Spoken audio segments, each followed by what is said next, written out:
সেন্ডিলপুর নামক সুন্দর একটি গ্রামে জ্যোতি নামে 10 বছরের একটি মেয়ে তার মা বিমলার সঙ্গে বাস করত। স্বামীর মৃত্যুর পরে জ্যোতির লালন পালনের ভার বিমলার উপরে এসেই পড়ে। তারপর থেকে মুরগি চাষ করে বিমলা তার সংসার চালাতো।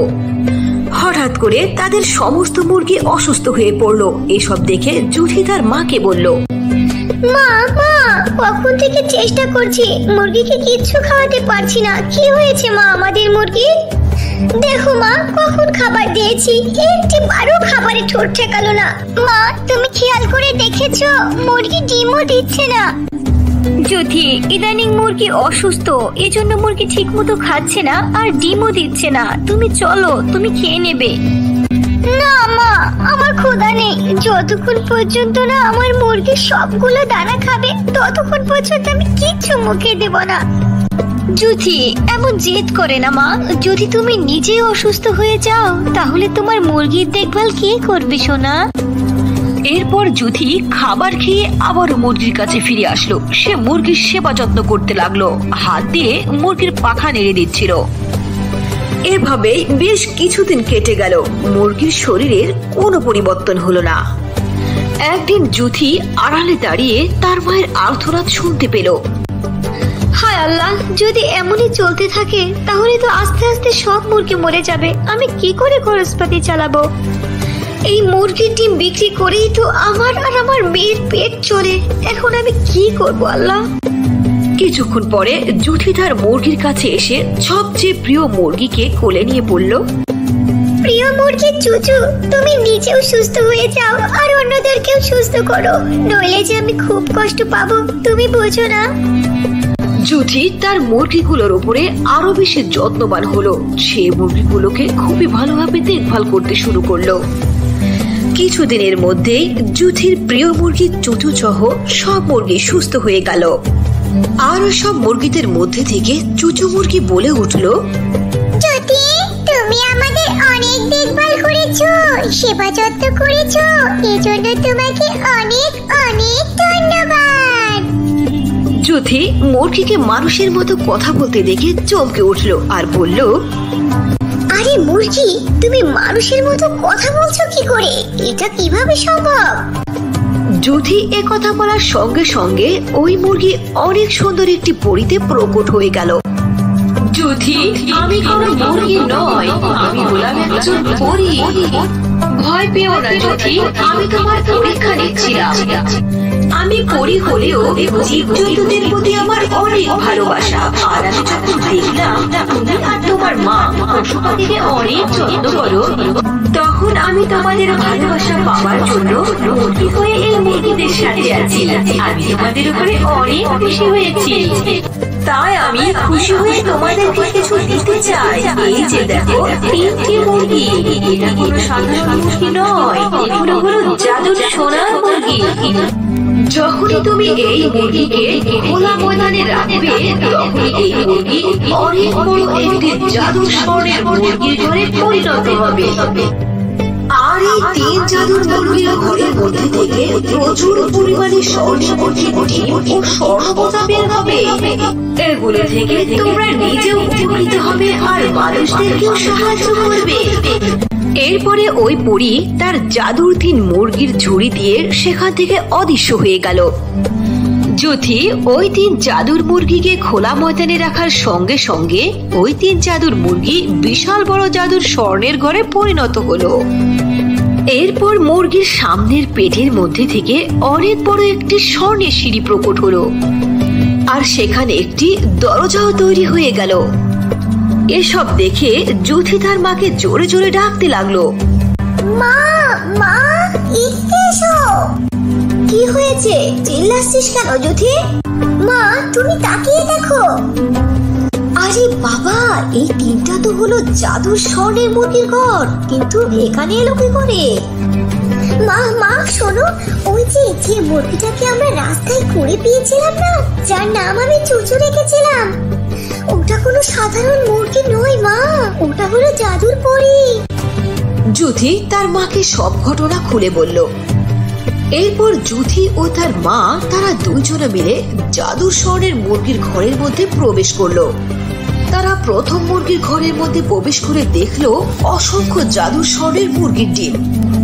আর এক ঘরের মধ্যে দেখলো স্বর্ণ মুদ্রা, আর আরেক ঘরের মধ্যে দেখলো স্বর্ণের গহনা। যুথি ও তার মা জাদুর স্বর্ণের মুরগির ঘরের মধ্যে থেকে সবগুলো সোনাদানা বের করে আনলো। মুহূর্তের মধ্যে ওই 3 মুরগি সাধারণ মুরগির রূপ ধারণ করলো। মা, এই ডিমগুলো বিক্রি করে সব টাকা পয়সা দিয়ে আমাদের মুরগির চিকিৎসা করব, যাতে করে আমাদের একটি মুরগিও আর না মরে। হ্যাঁ, সব মুরগিগুলোর ভালো করে যত্ন নিতে হবে, কারণ মুরগিগুলো হলো আমাদের পরিবারেরই সদস্য। আর এই 3 জাদুর মুরগিকে ভালোভাবে ঘরের মধ্যে সামনে রাখতে হবে। এরপর যুথি ও তার মা বাজারে স্বর্ণগুলো বিক্রি করে সব টাকা দিয়ে তাদের মুরগিদের চিকিৎসা করতে লাগলো। এখন তাদের সব মুরগি একেবারে সুস্থ। যখনই তাদের কোনো জিনিসের প্রয়োজন হতো, তখন তারা জাদুর 3 মুরগিকে ঘর থেকে বাহিরে আনতো আর তাদের প্রয়োজন মতো জিনিস চেয়ে নিত। 3 জাদুর মুরগি মিলে যুথি ও তার মায়ের সমস্ত প্রয়োজন পুরা করত। কিছুদিন পরে যুথিদের বাড়ির পাশে জাহিদ নামে একটি ছেলে এসে বলল, যুথি, তোমার মা কি বাড়িতে আছে? আরে জাহিদ ভাইয়া, আপনাকে এত চিন্তিত দেখাচ্ছে কেন? কি হয়েছে আপনার? আমি কিছু টাকা ধার নিতে এসেছি, মুরগি পালনের কাজ করব, কারণ অন্যের চাকরি করার থেকে নিজের কাজ অনেক ভালো। ঠিক আছে বাবা, অবশ্যই আমি তোমাকে টাকা ধার দেব, এসো আমাদের সাথে। বিমলা তার জাদুর 3 মুরগিকে ঘর থেকে বের করে আনলো আর বলল, আমার সাধারণ মুরগি, তাড়াতাড়ি তোমরা অনেক বড় জাদুর স্বর্ণের মুরগির ঘরে পরিণত হও। সঙ্গে সঙ্গে ওই 3টি মুরগি অনেক বড় জাদুর স্বর্ণের ঘরে পরিণত হলো। তার মধ্যে থেকে একটি অনেক বড় স্বর্ণের সিঁড়ি প্রকট হলো আর দরজা তৈরি হয়ে গেল। এরপর তারা 2 মা বেটি জাহিদকে ভিতরে নিয়ে গিয়ে বলল, জাহিদ, তোমার মুরগির চাষের জন্য যত টাকা প্রয়োজন তত টাকা স্বর্ণ মুদ্রা এখান থেকে নিয়ে যেতে পারো বাবা। আপনাদের রাজ ভান্ডার লুকিয়ে রাখা বাদ দিয়ে আমাকে দেখিয়ে ফেললেন। আমাকে কিছু টাকা দিয়ে দিলেই তো হতো।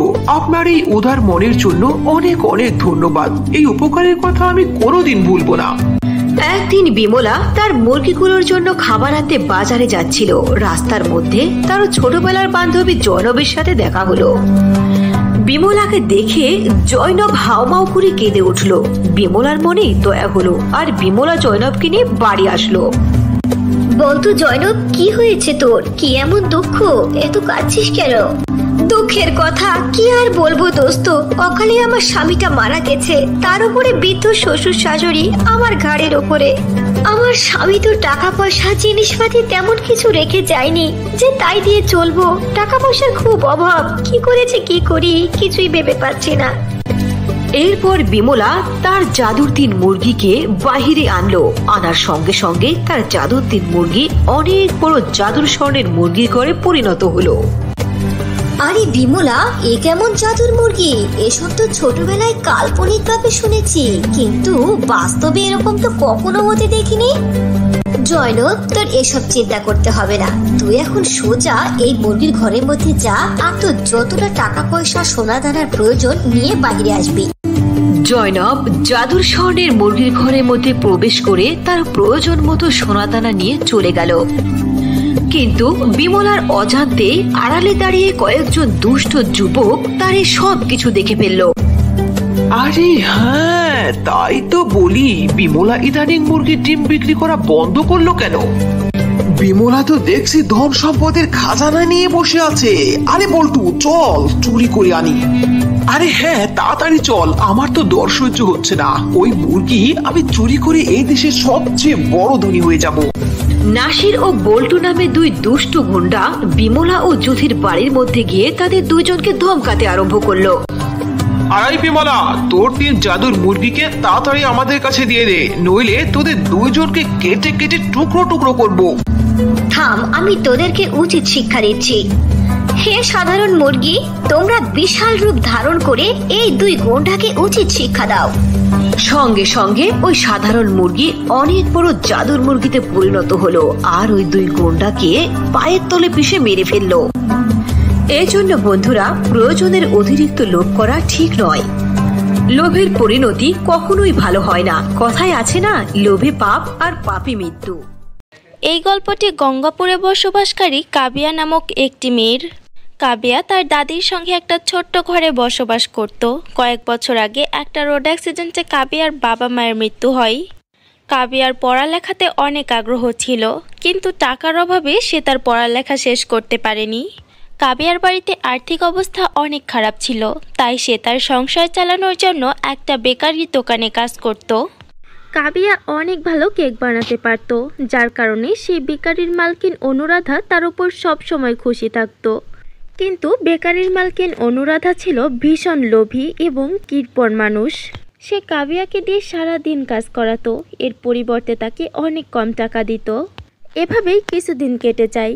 একদিন অনুরাধা কাবিয়াকে বলে, কাবিয়া, আজকে পুরো 50টা কেক বানানোর অর্ডার এসেছে, আর তোমার হাতের বানানো কেক সকল গ্রাহকদের অনেক পছন্দ। তাই তুমি এভাবেই মন দিয়ে কেক তৈরি করো, আমি তোমার বেতন আরও কিছু টাকা বাড়িয়ে দিব। ঠিক আছে মালকিন, আপনি একদম চিন্তা করবেন না, আমি পুরো মন দিয়ে কেক বানাবো। আচ্ছা ঠিক আছে। এভাবেই কয়েক মাস কেটে যায়। কাবিয়ার জন্মদিন আসতে চলেছিল, তাই সে তার মালকিনকে বলে, মালকিন, আগামী সপ্তাহে আমার জন্মদিন, তাই সেদিন আমি ছুটি চাই। ছুটি? কিসের ছুটি? তোমার কেন ছুটি লাগবে? সেদিন আমি আমার দাদির সঙ্গে বাইরে ঘুরতে যাব। আচ্ছা ঠিক আছে, তোমার আগামী সপ্তাহে ছুটি লাগবে, তুমি আগামী সপ্তাহে নিয়ে নিও। এখন যাও, গিয়ে কাজ করো। সকাল থেকে অনেকগুলো অর্ডার এসেছে, সন্ধ্যা পর্যন্ত পুরো 50টা কেক রেডি হওয়া চাই। এরপর সে একা হাতেই সেদিনকার সব অর্ডার রেডি করে দেয় আর সন্ধ্যাবেলায় বাড়িতে চলে আসে। এভাবে পুরো এক সপ্তাহ কেটে যায়, আর এক সপ্তাহ পর আজকে কাবিয়ার জন্মদিন। কিন্তু আজকের দিনেও তার মালকিন অনুরাধা তাকে কল করে দোকানে ডাকে। আমার মনে হচ্ছে মালকিন ভুলে গেছে যে আজকে আমার জন্মদিন, তাই আমি দোকানে গিয়ে মালকিনের থেকে আবার ছুটি চেয়ে নিব। এমনটা ভেবে কাবিয়া দোকানে পৌঁছে যায় এবং সে তার মালকিনের থেকে ক্ষমা চায়, যেটা শোনার পর তার মালকিন বলে, দেখো কাবিয়া, আমি তোমাকে ছুটি দিতে পারবো না, কারণ আজকেও অনেকগুলো কেকের অর্ডার এসেছে, আর আজকে তোমাকে সব কেক রেডি করতে হবে, তাই আমি তোমাকে ছুটি দিতে পারবো না। তোমাকে ছুটি দিয়ে আমি আমার লোকসান তো করাতে পারি না। কিন্তু মালকিন, আজকে আমার জন্মদিন, আমি আজকে কাজ করতে চাই না, প্লিজ আমাকে একটা দিনের জন্য ছুটি দিন, আমি কালকে সকাল সকাল এসে সব কাজ করে দিব। একদম না, তুমি কোনো ছুটি পাবে না। আজকে যদি তোমাকে আমি ছুটি দিই তাহলে আমার অনেক বড় লস হয়ে যাবে। আমার ক্ষতিপূরণ কে দিবে বলো, তুমি দিবে? কি বা করার ছিল, কাবিয়া উদাস মনে কেক বানাতে শুরু করে। সারা দিন কেক বানানোর পর ছুটির পর সে বাড়িতে ফিরে আসছিল। রাস্তার মধ্যে সে একটা নদীর কিনারায় গিয়ে বসে নিজের বাবা মাকে মনে করে অনেক কান্না করতে থাকে। হঠাৎ করে সে সেখানে কারো চিৎকারের শব্দ শুনতে পায়। কেউ আমাকে বাঁচাও, সাহায্য করো আমাকে, কে কোথায় আছো, বাঁচাও আমাকে। আওয়াজ শুনে কাবিয়া এদিকে ওদিকে দেখে এবং বলে, আরে এখানে কে এভাবে চিৎকার করছে, মনে হচ্ছে কেউ বিপদে পড়েছে, আমাকে গিয়ে ওনাকে যেভাবেই হোক সাহায্য করতে হবে। কিন্তু আওয়াজ তো আসছে জঙ্গলের দিক থেকে, ওইখানে গিয়ে আমার দেখতে হবে। এমনটা ভেবে কাবিয়া কৌতূহলবশত জঙ্গলের দিকে যাচ্ছিল। কিছু দূর যাবার পর সে দেখে যে জঙ্গলের মধ্যে একটা গাছের সঙ্গে একটা পরী বাঁধা ছিল দড়ি দিয়ে এবং সাহায্যের জন্য চিৎকার করছিল। কাবিয়া দৌড়াতে দৌড়াতে সেই পরীর কাছে যায় এবং খুব দ্রুত দড়ি থেকে পরীকে মুক্ত করে। এরপর কাবিয়া বলে, আপনি কে, আর এইভাবে দড়ি দিয়ে গাছের সঙ্গে কে পেতেছে আপনাকে? আমি একটা পরী, আমি পরীলোকে বসবাস করি, কিন্তু একটা ডাইনি আমাকে এখানে বেঁধে রেখেছে। তুমি আমাকে মুক্ত করে আমার জীবন বাঁচিয়েছ। জাদুই পরী, আপনি কি পরীলোকে বসবাস করেন? হ্যাঁ কাবিয়া, আমি পরীলোকেই বসবাস করতাম, কিন্তু গত বছর আমার জন্মদিন উপলক্ষে রানীমা আমাকে একটা অনেক রঙিন জাদুর কেক দিয়েছে, আর ওইটা আছে মেঘের ওপরে। আজকাল আমি ওই ঘরেই বসবাস করি, কিন্তু এখন আমি ওইখানে যেতে পারবো না, কারণ শয়তান আমার জাদুর কাঠিটি ভেঙে ফেলেছে, আর জাদুর কাঠি ছাড়া আমার কোনো শক্তি নেই, আমি ওই ঘরে যেতে পারবো না। কাবিয়া, তুমি কি আমাকে সাহায্য করবে? কিন্তু পরী, আমি তো একটা সাধারণ মানুষ মাত্র, আমি কিভাবে আপনাকে সাহায্য করতে পারি? তোমাকে মেঘের মধ্যে যেতে হবে, ওইখানে তুমি 2টা জাদুর কেকের বাড়ি দেখতে পাবে, যার মধ্যে থেকে একটা বাড়ি মায়াবী কেকের জাদুর দ্বারা তৈরি হয়েছে। সেখানে 2টা জাদুর কেকের বাড়ি আছে, তার মধ্যে একটা আসল এবং অপরটি নকল বাড়ি। যখন তুমি সেই দুই জাদুর কেকের বাড়ির কাছে যাবে তখন তোমার নিজের বুদ্ধিমত্তা দ্বারা সেই দুই বাড়ির মধ্যে আসল জাদুর কেকের বাড়িটি খুঁজে বের করতে হবে।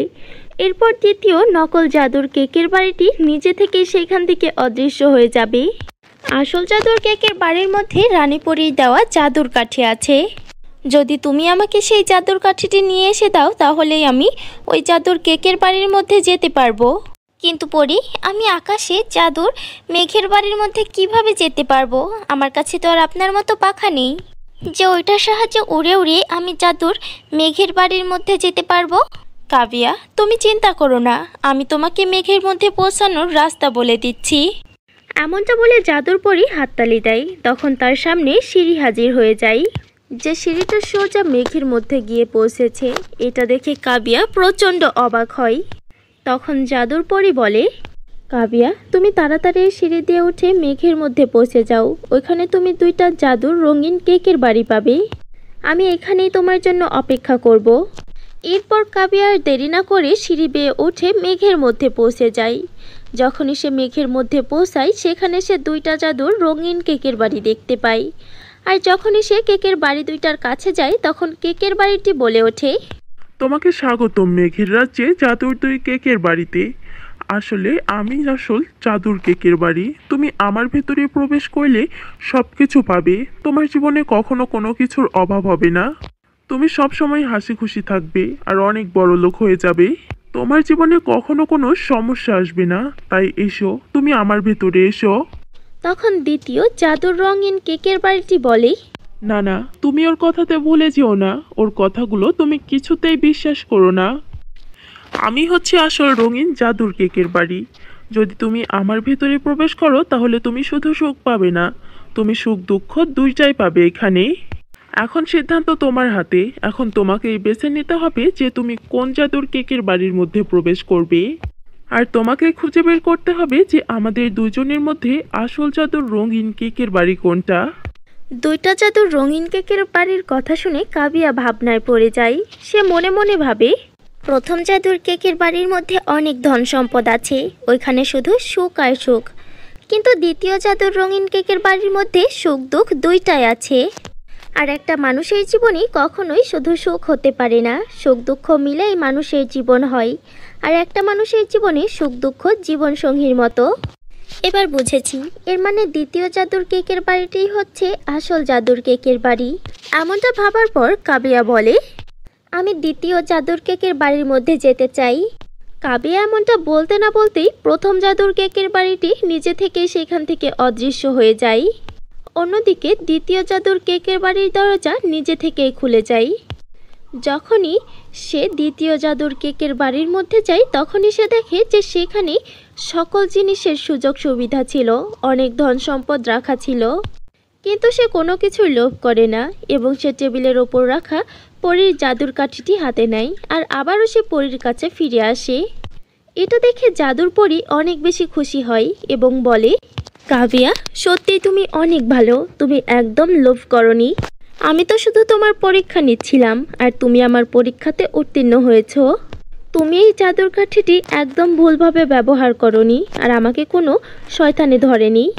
আমি তো শুধুমাত্র তোমার পরীক্ষা নিচ্ছিলাম আর আমি পরিলোকের জাদুর পরী। তুমি আমার পরীক্ষাতে উত্তীর্ণ হয়েছ, আমার মন জয় করেছ। আর আমি এটাও জানি যে আজকে তোমার জন্মদিন, তাই আমি তোমাকে একটা জাদুর রঙিন কেক উপহার হিসাবে দিব। এমনটা বলার পর পরী নিজের জাদুর কাঠি ঘোরায় আর দেখতে দেখতে কাবিয়ার সামনে অনেক সুন্দর অনেক বড় একটা জাদুর কেকের বাড়ি হাজির হয়। কাবিয়া, এখন থেকে এই জাদুর রঙিন কেকের বাড়িটি তোমার। এখন থেকে প্রতি বছর তুমি তোমার জন্মদিন হাসি খুশিতে উদযাপন করো। আর তোমার এখন থেকে অন্যের অধীনে কাজ করার আর কোনো প্রয়োজন নেই। এই জাদুর রঙিন কেকের বাড়ির সাহায্যে তুমি তোমার নিজস্ব ছোট্ট একটা বেকারি খোলো আর সততার সঙ্গে তুমি তোমার নিজের একটা বিজনেস স্টার্ট করো। এমনটা শুনে কাবিয়া অনেক বেশি খুশি হয় এবং সে পরীকে ধন্যবাদ জানায়। এরপর থেকে সে তার দাদির সঙ্গে হাসি খুশিতে সেই জাদুর কেকের বাড়ির মধ্যে বসবাস করতে থাকে। জাদুর রঙিন কেকের বাড়ির সাহায্যে কাবিয়া নিজের ছোট্ট একটা বেকারি খোলে, যেখানে সে অনেক কম মূল্যে কেক বিক্রি করত। এবং সে গরিব আর অনাথ বাচ্চাদের তার প্রতি বছরের জন্মদিনে নতুন নতুন কাপড় এবং অনেক ধরনের খাবার দিত। এর মধ্যেই একদিন কাবিয়ার এত সফলতা দেখে তার মালকিন অনুরাধা নিজের ভুলটা বুঝতে পারে এবং সে কাবিয়ার কাছে যায় তার থেকে ক্ষমা চাওয়ার জন্য। সে কাবিয়ার কাছে যায় এবং কাবিয়াকে বলে, মা কাবিয়া, তুমি আমাকে ক্ষমা করে দাও, আমি তোমার সঙ্গে অনেক বড় একটা ভুল করেছি। আরে কোনো ব্যাপার না মালকিন, আমার কোনো রাগ নেই।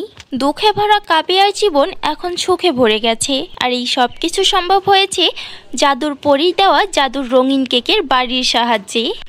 এরপর থেকে কাবিয়া জাদুর কেকের সাহায্যে তার দাদির সঙ্গে তার বাড়িতে হাসি খুশিতে জীবনযাপন করে।